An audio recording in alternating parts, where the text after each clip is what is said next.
Hello India ISRO अंतरिक्ष के क्षेत्र में बड़े बड़े काम कर रहा है। इसरो यानी इंडियन स्पेस रिसर्च ऑर्गेनाइजेशन ने अभी अभी स्पैडेक्स मिशन का टेस्ट पास किया है। इस मिशन में 2 सैटेलाइट्स को अंतरिक्ष में एक दूसरे के बहुत करीब लाना था, अर्थात स्पेस डॉकिंग करना था। यह ऐसा है जैसे आंखों पे पट्टी बांध के निशाना लगाना, लेकिन अंतरिक्ष में। स्पैडेक्स मिशन इंडिया के फ्यूचर स्पेस प्लान्स के लिए बहुत जरूरी है। क्यों? क्योंकि इससे पता चलता है कि इंडिया एक मुश्किल स्पेस मूव, रेंडेवू और डॉकिंग में माहिर हो सकता है। सोचो, 2 गाड़ियां तेज रफ्तार में जा रही हैं और बिना टकराए एक दूसरे के बम्पर को हल्के से छूना चाहती हैं। यही रेंडेवू और डॉकिंग है, लेकिन सैटेलाइट्स के साथ। यह कामयाबी इसरो और इंडिया के स्पेस ड्रीम्स के लिए बहुत बड़ी छलांग है। इसका मतलब है कि इंडिया अंतरिक्ष में और भी कमाल के काम करने के करीब पहुंच गया है। स्पैडेक्स मिशन में 2 खास सैटेलाइट्स थे, चेसर और टारगेट। इनके नाम से ही पता चलता है कि इन्हें क्या करना था। चेसर का काम था टारगेट के पास जाना। पहले चेसर सैटेलाइट टारगेट के 15 मीटर के अंदर आया। यह एक बाउलिंग लेन जितनी दूरी है। फिर एक बहुत ही रिस्की मूव में चेसर और भी करीब आ गया, टारगेट के सिर्फ 3 मीटर तक। ये ऐसा है जैसे 2 गाड़ियों को एक दूसरे के सामने सिर्फ कुछ फीट की दूरी पर पार्क करना। अंतरिक्ष में इतने करीब आने के लिए बहुत ही ज्यादा प्रिसिजन और कंट्रोल चाहिए। इसरो के साइंटिस्ट्स और इंजीनियर्स धरती पर मिशन कंट्रोल से हर मूव को बहुत ध्यान से देख रहे थे। तो स्पैडेक्स मिशन इतनी बड़ी बात क्यों है? क्योंकि ये आगे के एक्साइटिंग मिशंस के लिए रास्ता बनाता है।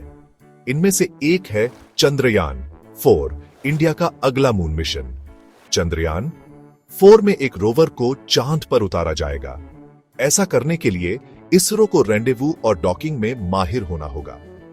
स्पैडेक्स मिशन इस टेक्नोलॉजी का एक जरूरी टेस्ट था, लेकिन यह सिर्फ चांद के बारे में नहीं है। स्पैडेक्स मिशन इंडिया को गगनयान मिशन के जरिए इंसानों को अंतरिक्ष में भेजने के गोल के भी करीब लाता है। किसी भी मैनेड स्पेस मिशन के लिए रेंडेवू और डॉकिंग बहुत जरूरी है। इसरो का स्पेस एक्सप्लोरेशन का एक लंबा और शानदार इतिहास रहा है। सैटेलाइट्स को ऑर्बिट में भेजने से लेकर मून और मार्स तक प्रोब्स भेजने तक इसरो ने हमेशा मुमकिन चीजों की सीमाओं को आगे बढ़ाया है। हर कामयाब मिशन के साथ इसरो नई जनरेशन के साइंटिस्ट्स, इंजीनियर्स और ड्रीमर्स को इंस्पायर करता है। स्पैडेक्स मिशन ह्यूमन नॉलेज और एक्सप्लोरेशन की सीमाओं को आगे बढ़ाने के लिए इसरो की अनवेवरिंग कमिटमेंट का सबूत है। स्पेस एक्सप्लोरेशन का फ्यूचर उज्जवल है और इसरो ग्लोबल स्टेज पर इंडिया को एक मेजर प्लेयर बनाने में अहम भूमिका निभा रहा है। लगातार डेडिकेशन और इनोवेशन के साथ इसरो के लिए आसमान ही सीमा है। इसरो के बारे में संक्षिप्त जानकारी है। इसरो भारतीय अंतरिक्ष अनुसंधान संगठन की स्थापना 15 अगस्त 1969 को की गई थी। यह भारत का राष्ट्रीय अंतरिक्ष अनुसंधान संगठन है। इसरो की स्थापना का मुख्य उद्देश्य भारत को अंतरिक्ष विज्ञान और प्रौद्योगिकी में आत्मनिर्भर बनाना था।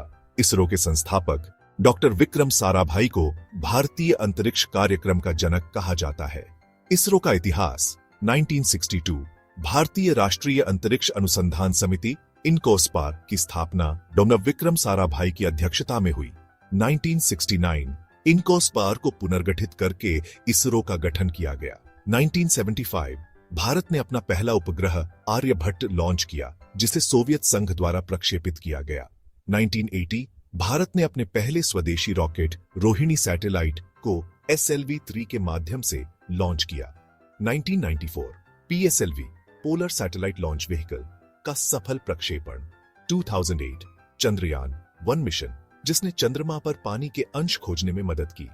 2013 मंगलयान मार्स ऑर्बिटर मिशन का सफल प्रक्षेपण, जिसने भारत को मंगल पर पहुंचने वाला पहला एशियाई देश बना दिया। इसरो की उपलब्धियां 1 मंगलयान मार्स ऑर्बिटर मिशन 2013 में लॉन्च किया गया। यह मिशन बेहद कम लागत $74 मिलियन में पूरा हुआ। भारत मंगल पर पहुंचने वाला पहला देश बना, जिसने अपने पहले ही प्रयास में सफलता पाई। 2 चंद्रयान मिशन चंद्रयान 1 2008 चंद्रमा पर पानी की उपस्थिति का पता लगाया। चंद्रयान 2 2019 चंद्रमा के दक्षिणी ध्रुव पर उतरने का प्रयास किया। चंद्रयान 3 2023 सफलतापूर्वक चंद्रमा के दक्षिणी ध्रुव पर सॉफ्ट लैंडिंग की। 3 रियूजेबल लॉन्च व्हीकल 2016 में इसरो ने अपने रियूजेबल लॉन्च व्हीकल RLV-TD का सफल परीक्षण किया। 4. सैटेलाइट प्रक्षेपण 2017 में इसरो ने एक ही मिशन में 104 सैटेलाइट्स लॉन्च करके विश्व रिकॉर्ड बनाया। 5. गगनयान मिशन आगामी भारत का पहला मानवयुक्त अंतरिक्ष मिशन जिसे 2025 तक लॉन्च करने की योजना है। अन्य उपलब्धियां: भारतीय क्षेत्रीय नेविगेशन सैटेलाइट सिस्टम IRSS का विकास, GSAT श्रृंखला के उपग्रहों के माध्यम से दूरसंचार और प्रसारण सेवाओं का विस्तार, कृषि, मौसम विज्ञान, आपदा प्रबंधन और शिक्षा में इसरो के उपग्रहों का उपयोग। निष्कर्ष: इसरो ने भारत को वैश्विक अंतरिक्ष अनुसंधान में एक प्रमुख स्थान दिलाया है। कम लागत में उच्च गुणवत्ता वाले मिशन के लिए इसरो को विश्व भर में सराहा जाता है। Thanks for watching.